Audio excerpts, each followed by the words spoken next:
और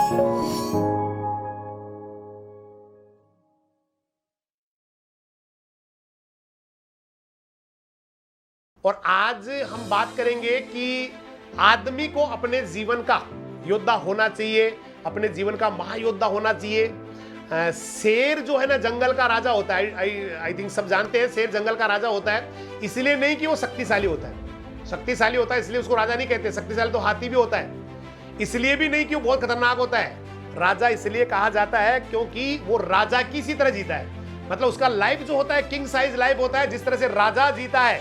राजा कभी भी जो है ना बेटा, कभी भी किसी दूसरे का मतलब गलत काम नहीं करता, किसी दूसरे का पकाया हुआ नहीं खाता है। वो अपने दम पे संघर्ष करता है। पकाने का मतलब रसोईया रख सकता है, लेकिन उसका सारा संघर्ष खुद का होता है, इसीलिए उसको किंग बोलते हैं। तो ठीक इसी तरह से जंगल का राजा शेर इसलिए कहलाता है क्योंकि वो भी छोटा होता है, अलग बात है, लेकिन जब बड़ा हो जाता है उसके बाद में वो कभी भी दूसरे का मारा हुआ शिकार नहीं करता है। वो किंग की तरह ही अपनी जिंदगी जीता है। इसी तरह से नभ का राजा बाज को कहते हैं। बाज की भी यही कहानी है। वो भी कभी किसी दूसरे के मारे हुए भोजन को नहीं लेता है बेटा, चाहे कैसे हालात बन जाए, कैसी स्थितियां बन जाए।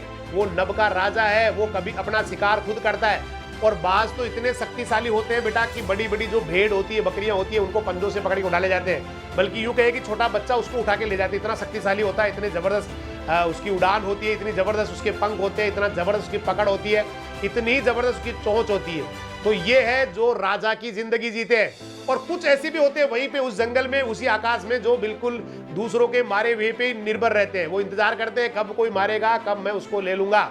अगर आप भी अपने पापा की संपत्ति पे ही अपनी जिंदगी चला रहे, हो सकता है अभी छोटे हैं, शेर भी छोटा होता है, बाज भी छोटा होता है, तो हो सकता है उसके मदर फादर उसकी हेल्प करते होंगे, लेकिन जब वो बड़ा हो जाता है उसके बाद में अपनी जिंदगी वो अपने दम पे जीता है, इसीलिए उनको किंग कहा जाता है।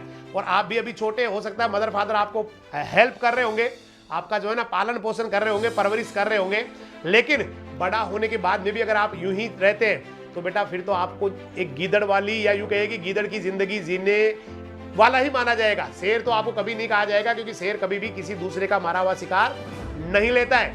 और इतना जबरदस्त उसके मदर फादर, शेर के मदर फादर भी इतने खतरनाक होते हैं, कभी भी वो उसको इजी गोइंग जिंदगी नहीं जीने देते। जहां भी लगता है ये बिल्कुल कमजोर पड़ रहा है, वहीं वो उसको बहुत तगड़े तरीके से बेटा उसको पनिश करते हैं, सजाएं देते हैं।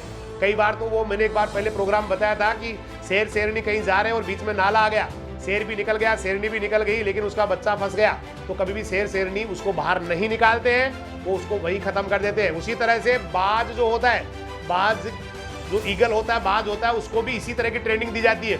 उसको भी ले जाया जाता है उसके मदर फादर के द्वारा बहुत बड़े पहाड़ के ऊपर, और वहां से उसके पंख पूरे खुल नहीं पाते, बहुत छोटा होता है, लेकिन एक खतरनाक तरह की ट्रेनिंग उसको दी जाती है कि भाई ऐसे तो जिंदगी चलने वाली नहीं है, तेरे को तो उड़ान तो भरनी पड़ेगी, अपने दम पे ही उड़ान भरनी पड़ेगी। कब तक दूसरों के टुकड़ों पे जिएगा, कब तक दूसरे टुकड़ों पे पलेगा। और वहां उसको ट्रेन करने के लिए मतलब एक खतरनाक वाला उसको एक ट्रेनिंग दी जाती है, जहां पहाड़ की ऊंची सी चोटी पे ले जाके उसको धक्का मार दिया जाता है कि नीचे गिर, क्योंकि गिरेगा तो ही उसको पंख फड़फड़ाने पड़ेंगे, तभी वो उड़ पाएगा। ऐसा कहा जाता है कि उसको धक्का मार देते, उसके बाद में वो कई देर तक बेचारा डरता है, क्या होगा, मैं गिरने वाला होऊंगा, है ना। और जैसे ही वो थोड़ा सा भाई अब तो मरने वाला हूं, उस समय वो हिम्मत करके अपने पंख खोल देता है और उसी समय से उसकी उड़ान शुरू हो जाती है। इसका मतलब ट्रेनिंग वहां भी खतरनाक है, ट्रेनिंग इधर भी खतरनाक थी, जंगल में भी ट्रेनिंग वहां भी खतरनाक है। और यही ट्रेनिंग अगर इंसान की हो जाए ना बेटा, तभी वो किंग बन सकता है, तभी वो राजा बन सकता है। अदरवाइज तो बेटा हम जिंदगी में ऐसे ही बहुत सारे आते हैं, बहुत सारे जाते हैं, मैंने कई बार कहा है। और अब मैं थोड़ा सा आगे चलता हूं। इसमें देखिए जीवन में क्या होता है, हम लोग कभी भी एक बार हमेशा रुक के, हमें जिस तरह से एक लकड़ी काटने वाला होता है और वो लकड़ी काटने के बीच में अपनी कुल्हाड़ी पे धार लगा लेता है। एक छोटी सी आपने कभी सुना होगा, प्रसंग सुना होगा, एक आदमी होता है जिंदगी भर लकड़ियां काट रहा होता है और वो बहुत मेहनत करने के बाद में भी जो है ना 10 पेड़ 15 पेड़ ही काट पाता है। एक नया सा आदमी आता है जो उससे भी कम टाइम मेहनत करता है, लेकिन वो 25 काट रहा है। तो जब उस दूसरे जो पहले वाला आदमी था, जो पहले से काम कर रहा था, उसने और मेहनत की, उसने एक आधा पेड़ एक्स्ट्रा और काट दिया, लेकिन वो आदमी तो 25 इजी गोइंग काट रहा था, इसका तो 20 भी नहीं हो रहा था। इसके बाद में जाके उसने पूछा, भाई साहब क्या करते हैं आप, किस तरह से ये इतनी मेहनत कैसे कर पाते हैं, आप कैसे काट रहे हैं, मैं भी तो इतने दिनों से काट रहा हूँ, इतना एक्सपीरियंस आदमी हूँ, पूरी ताकत लगा रहा हूँ, फिर भी 20 नहीं काट पा रहा हूँ, आप 25 कैसे काट लेते हैं। उसने बड़ा प्यार जवाब दिया, भाई साहब मैं समय समय पे बीच में रुक के और कुल्हाड़ी पे धार मार के लाता हूँ। मतलब ये कुल्हाड़ी पे धार मारने का मतलब है अपने आप को फिर से प्रिपेयर करना, हमें आत्ममंथन करना है। हम क्या करते हैं, उसी डर्रे पे चलते रहते हैं। हमने कोई भी काम शुरू कर दिया उसी डर्रे पे, हम नहीं हम ये नहीं देखते कि जिस काम को कर रहे हैं, खेती को ही ले लीजिए, आज भी अमूमन लोग आपको वही मिलेंगे जो उसी ढर्रे पे काम कर रहे हैं, वही चल रहा है उनका, वही साधारण से वही बीज लेके आते हैं, देसी बीज डालते हैं, वही करते हैं। और आज जो टेक्नोलॉजी आ गई उसके हिसाब से अपने आप को चेंज नहीं कर पाते। तो समय के साथ भाई चेंज करना भी जरूरी है, जो भी काम कर रहे हो उसको अपडेट करना जरूरी है। इसको आप चाहे तो एक शब्द दे सकते हैं, आत्म मंथन कह सकते हैं, या उसको मतलब अपना जो है ना अपने आप को प्रिपेयर करना कह सकते हैं, मतलब किसी भी तरह से उसको आप वर्ड यूज कर सकते हो। हमें भी समय समय पे एक आत्म मंथन करना चाहिए कि मुझे क्या और बेस्ट करना चाहिए, क्योंकि कुछ लोग जो है ना बिल्कुल यूं लगे रहते हैं, उनको पता नहीं होता करूं कैसे, और कुछ लोग ऐसे तरीके ढूंढ लेते हैं कि वो जल्दी मतलब बेस्ट करने लग जाते हैं अपने काम में, उनको वो साइंटिफिक वे यूज करते हैं। हम लोग जो है ना बिल्कुल एक नॉन साइंटिफिक वे से काम करते हैं। पढ़ाई भी साइंटिफिक वे से की जाती है बेटा, मैंने कई बार आपको समझाया। हम लोग ऐसे ही लगे रहते हैं, केवल pronunciation of the word is not a study, not a reading. उसको रीडिंग कह सकते हैं बट स्टडी नहीं होती है। हम लोग केवल वैसे ही पढ़ते रहते हैं, लेकिन कुछ लोग पूरा साइंस का इस्तेमाल करके पढ़ते हैं। उनको लगता है कि इस समय मैं प्रिपेयर हूं मेंटली, मुझे पढ़ना है, इसके बाद में मुझे ये वाला रेस्ट करना है, इतनी देर रेस्ट करना है, अपने आप को जो है ना फिर से तैयार करना है ना, अपने आप को फिर से अगले। तो ये जो लाइव इस तरह से जो चेंज करते हैं अपने समय के हिसाब से अपने मेथड्स को, वो बेटा ज्यादा अच्छा कर जाते हैं। चाहे पढ़ाई हो, चाहे इंडस्ट्री हो, चाहे एजुकेशन हो, चाहे गेम हो, कुछ भी हो, यहाँ पर आपको भी अपने आप को तैयार करना होता है, जिस प्रकार से एक बाज अपने आप को तैयार करता है। मैं आपको उस बाज की, नभ के राजा की कहानी सुनाऊंगा। हो सकता है आपने मेरे मोटिवेशनल यूट्यूब वाला चैनल वहां पर देखी भी होगी, मुझे बहुत पसंद है वो कहानी। उसमें होता क्या है, बाज के बारे में बताया हुआ कि बाज की जिंदगी 70 साल की होती है, वो 70 साल तक जीता है बेटा। और कितना शक्तिशाली होता है, मैंने कहा इतनी पंजों की पकड़ होती है कि एक छोटे जानवर को उठा के ले जाता है, बच्चे को उठा ले जाता है, इतनी शक्तिशाली पंजों की पकड़ होती है। और उसके बाद पकड़ने के बाद इतने शक्तिशाली उसके पंख होते हैं कि उसको उड़ा के आसमान में ले जाता है, और फिर चोंच से उसको फाड़ देता है, चीर देता है। इतनी खतरनाक चोंच होती है। लेकिन वो बाज भी 35 साल की उम्र आते आते इतना कमजोर हो जाता है, उसकी चोंच जो है ना वो कमजोर हो जाती है, मुड़ जाती है, टूट सी जाती है, थोड़ी सी घासित हो जाती है, वो शिकार को ढंग से पकड़ नहीं पाता है। उसके पंख कमजोर हो जाते हैं, पंख कमजोर हो जाते हैं, जहां से वो ढंग से उड़ नहीं पाता है, और उसके पंजों की पकड़ भी धीरे धीरे कमजोर हो जाती है। और यहां से उसकी शुरू होती है जीवन की बहुत बड़ी पीड़ा। उसके सामने 3 रास्ते होते हैं, या तो वो दूसरे का मारा हुआ भोजन ग्रहण करना शुरू कर दे, दूसरे का मारा हुआ भोजन ग्रहण करना शुरू कर दे। लेकिन ऐसा करने से उसका जो राजा जो वर्ड लगा हुआ है, किंग जो वर्ड लगा हुआ है, उसके ऊपर एक प्रश्न चिन्ह लग जाएगा। उसको जो है ना लोग कलंकित कहेंगे, भाई काहे का राजा है, तू तो दूसरे का मारा हुआ भोजन ले रहा है।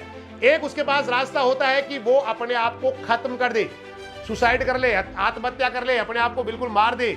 लेकिन यहां भी कलंक वाला काम है। और एक सबसे तीसरा होता है सबसे खतरनाक काम, जिसमें बहुत पीड़ा होती है, उसको बोलते हैं पुनर्स्थापना।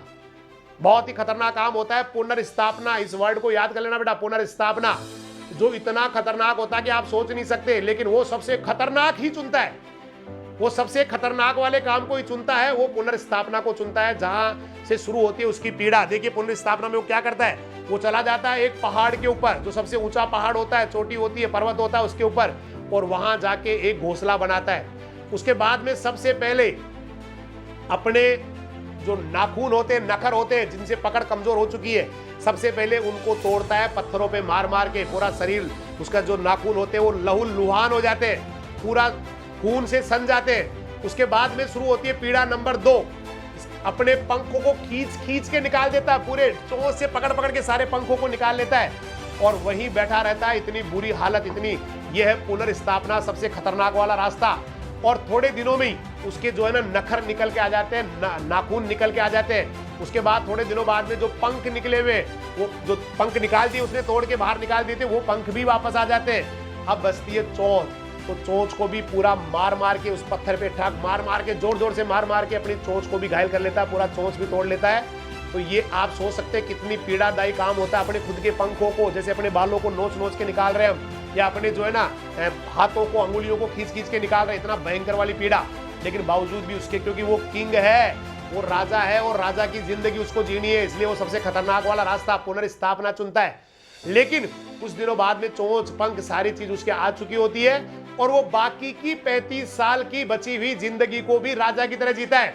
एक किंग साइज लाइफ जीता है, जो बच गई है। 150 दिन की पीड़ा उसको होती है, सारा नाखून काटना, तोड़ना, पंख तोड़ना। 150 दिन जो है ना बहुत बुरी पीड़ा से निकलने के बाद में वो बनता है फिर से एक बार राजा, और बची हुई 35 साल की जिंदगी को फिर से किंग साइज लाइफ की तरह जीता है, राजा की तरह जीता है। आप भी बेटा बीच बीच में अपने आप को रोक के, अपनी लाइफ को ना थोड़ी देर के लिए स्टॉप करके, अपने जीवन को स्टॉप करके पुनर्स्थापना करें।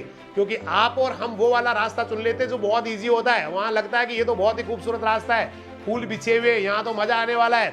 लेकिन बेटा आगे चल के पता चलता है कि वो दुनिया का सबसे घटिया रास्ता है, जहां हमें पहुंचा दिया गया है। गलत रास्ते पे आ गए, वहां नरक सा लग रहा है, कांटे से कांटे आगे, बहुत ही बुरे हालात है।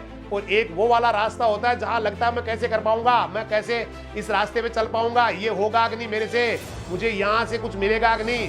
लेकिन लोग जो समझते हैं वो पुनर्स्थापना का रास्ता ही चुनते हैं, क्योंकि उनको पता है पुनर्स्थापना के बाद में मेरी जिंदगी फिर से किंग साइज लाइफ की होने वाली है, राजा की तरह होने वाली है। इसलिए वो फिर से चुनता है पुनर्स्थापना का रास्ता। आप भी बेटा अपने आप को चेंज कीजिए, उन रास्तों की तरफ मत जाइए जो बहुत ईजी है और बहुत कंफर्ट वाले, जो बहुत ही आसान है, क्योंकि वो रास्ते आपकी जिंदगी तबाह कर सकते हैं। लेकिन चुनिए अपने विवेक से, अपनी आत्मा से, अपने मन से, अपने पूरी अंदर की जो आवाज उसके हिसाब से उस रास्ते को चुनिए जो भले ही खतरनाक होगा, लेकिन बेटा वो आपको जिंदगी में किंग बना दे। वो वाला रास्ता आप चुने, इसलिए रास्ता भी सोच समझ के चुनना, क्योंकि गलत रास्ते जिंदगी तबाह कर देते बेटा, और सही रास्ता आदमी को बुलंदी पे ले जाता है। और रास्ता चुनने के बाद में कठिनाइयां, ये तो बेटा केवल एक आदमी की माइंड और सोच होती है। कठिनाइयां कुछ नहीं है बेटा। जिस दिन आप उस रास्ते पे चलना शुरू करोगे वो तब तक ही कठिनाई लग रही है जब तक आपने चलना शुरू नहीं किया। और जब आपने चलना शुरू कर दिया तो आपको लगेगा सारी कठिनाइयां अपने आप ही खत्म होती जा रही है, रास्ता निकलता जा रहा है, मैं अच्छा करता जा रहा हूं। तो बेटा उसी रास्ते को चुनना जो भले ही खतरनाक हो, लेकिन आपको मंजिल पे लेके जाए, आपको आगे बढ़ाए, आपको महान बनाए, आपको आदर्श बनाए दूसरे लोगों के लिए, आपको अच्छा बनाए। उस रास्ते को ही चुनना है, न कि आसान रास्ते को चुनना है। तो मैं समझता हूं सारे बच्चे अपने जीवन में बार बार पुनर्स्थापना करते रहेंगे, अपने आप को रिफ्रेश करते रहेंगे, अपने आप को तैयार करते रहेंगे, और एक बार फिर से रुक के विवेक से विचार करेंगे कि जो रास्ता मैंने चुना है वो सही है कि नहीं, मैं कहीं गलत दिशा में, गलत रास्ते पर तो नहीं जा रहा हूं। अगर लगता है कि गलत पे जा रहे हो तो फिर से बेटा आपको सोचना होगा, क्योंकि बेस्ट वही है जो भले ही खतरनाक हो लेकिन मंजिल तक लेके जाए। मुझे लग रहा है शायद आपको अच्छा लगा होगा, और जरूर आप अपने जीवन के बारे में सही रास्ता चुनेंगे। इन्हीं शुभकामनाओं के साथ बहुत बहुत धन्यवाद। जय हिंद, जय राजधानी, नमस्कार, सत श्री अकाल, सब्बा खेर, वाहे गुरु दी फतेह, अल्लाह हाफिज, खुदा हाफिज, राम राम।